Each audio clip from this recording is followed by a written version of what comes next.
大家好，我是电脑王阿达。那之前阿达开箱过Insta360的 Flow 2 Pro 之后其实有些观众有提到说他想要看另外一款 DJI Osmo Mobile 7P， 那个时候我没有空，而且类似的产品我觉得反复拍好像意义也不大。那后来看了一些网络上的比较之后，觉得这两个产品虽然功能很类似，但有些细节部分其实还是各有千秋还是有必要做一个影片为大家讲清楚。我们直接把这两个超热门的一个手机稳定器来做一个简单的超级比一比，到底哪一个才是真正的拍摄神队友？相信看完今天的影片，你可能就会有答案了。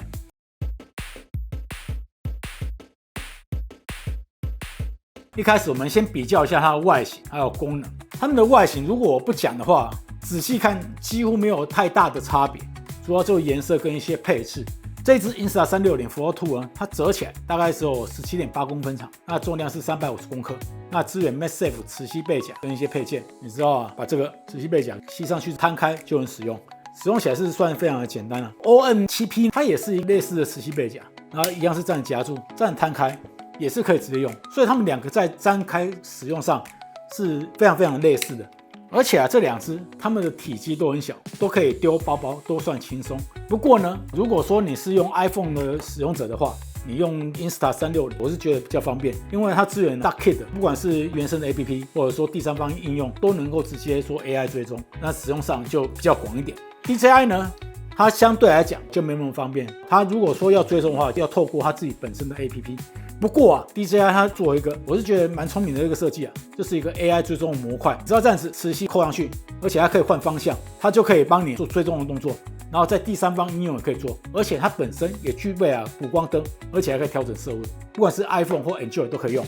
之前Insta360 它就只有在 iPhone 上非常好用，那如果你用 Android 的话，那只能用 APP 来做追踪。所以最近Insta360 就出了这个 AI 的追踪模块，跟之前那个补光灯长得非常像。你只要装上去之后，它是可以进行追踪的功能，而且它一样具备补光灯变色温的功能。不过呢，两个的差异就是说 DJI 是送的，Insta360 要自己买，那就看你自己的选择。DJI OM7 Pro 它折叠起来大概是19公分，然后是368公克，它的体积大概是比 Insta360 大一点。如果你的包包比较小的话，差1-2公分的话就比较没有那么好收。它在设计的部分其实在操作上也是跟 Insta360 很接近，这两间厂商可能就大家互相参考吧。按摁它这个可以开关，然后切换追踪模式，然后扳机键是可以锁定也可以自中，按3次它可以转180度。操作部分我是觉得 DJI 稍微复杂一点点，但是呢它功能也相当的完整。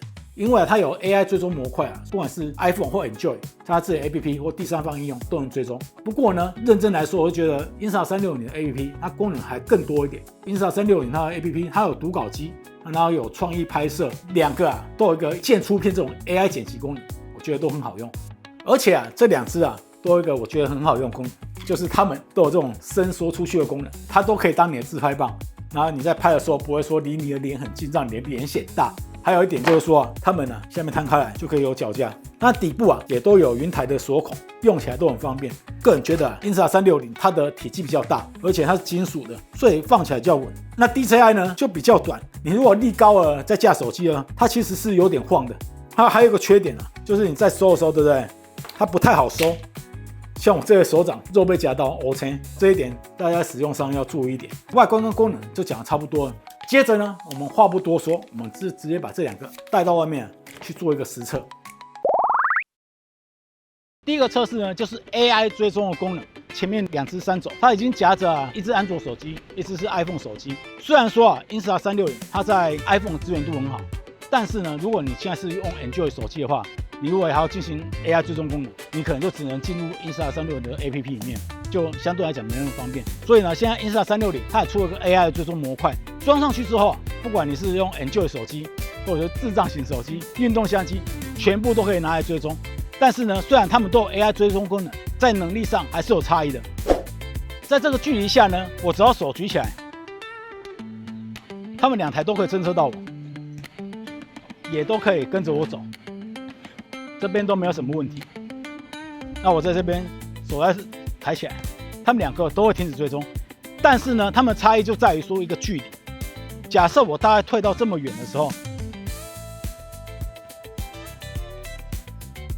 到这个距离，然后这个时候我手抬起来，这个时候啊，就只剩下 Insta360 有反应了。你如果说你距离远一点的话，你就没办法启动这个 AI 追踪模块的功能。以 AI 追踪模块的距离来讲 ，Insta360 的能力是相对的比较强一点的。接下来我们来测试它的追踪的广度跟方便度。如果今天你是一个单干的 Vlog 啊，你只能把相机架在一个定点，然后你去介绍整个场地，譬如说哦，这是一个很好吃的店，然后这边介绍一下，那边介绍一下。那这个时候呢，你看哪一支它的追踪比较适合你？那大家可以看到现在他们2只都有锁定着我。那这个时候呢，我如果走过来一点点，他们都还没问题，对不对？但是呢，到一半的时候 ，DJI 卡住了，因为它不是360度的，所以从头到尾啊，只有 Insta360它是能360度无死角的一直跟着我走的。那老实讲啊，这个也不是什么大问题，因为这是 DJI 的硬体极限，它不像 Insta360，它是个360度的电机，所以它到一个角度的时候，它就会卡住。所以如果说你要使用这2种3种的时候，你在选择上就要依照你的需求跟你的场景来做一个选择，才不会说用到一半就卡住，就很尴尬。好，接下来我们讲看自拍应用的不同。那这2支啊，其实都可以拿来自拍，效果也都不错。不过啊，如果说你是一个经常要写稿子，然后去外面念，那 Insta360它有提词机的功能，你可以看着提词机，然后边拍然后边讲，这样子比较不会落高。那但是 DJI 呢，不好意思，那就没有，你可能就自己背一下稿。那另外啊，如果你是习惯用主镜头来拍自己的话，那 Insta360呢，它有一个自拍镜的功能，可以方便你构图。那 DJI 呢，可能就要稍微凭一下感觉了。所以说2者大概在自拍方面的不太一样的地方。好，我们这样子来做打球的动作。暂时，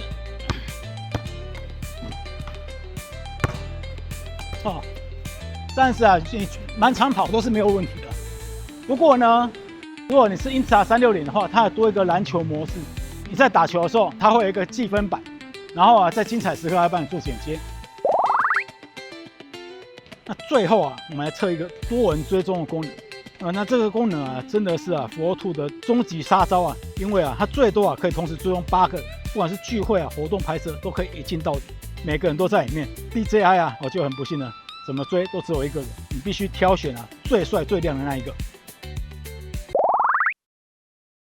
好，总结一下，如果你是追求辨析多功能，然后能够完美适应 iPhone 生态的创作者的话，那 Insta360 Pro2 Pro 绝对值得入手。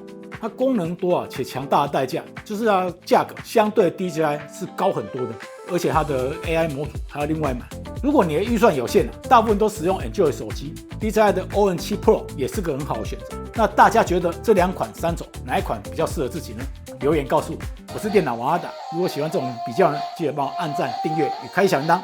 我们下次影片见，拜拜。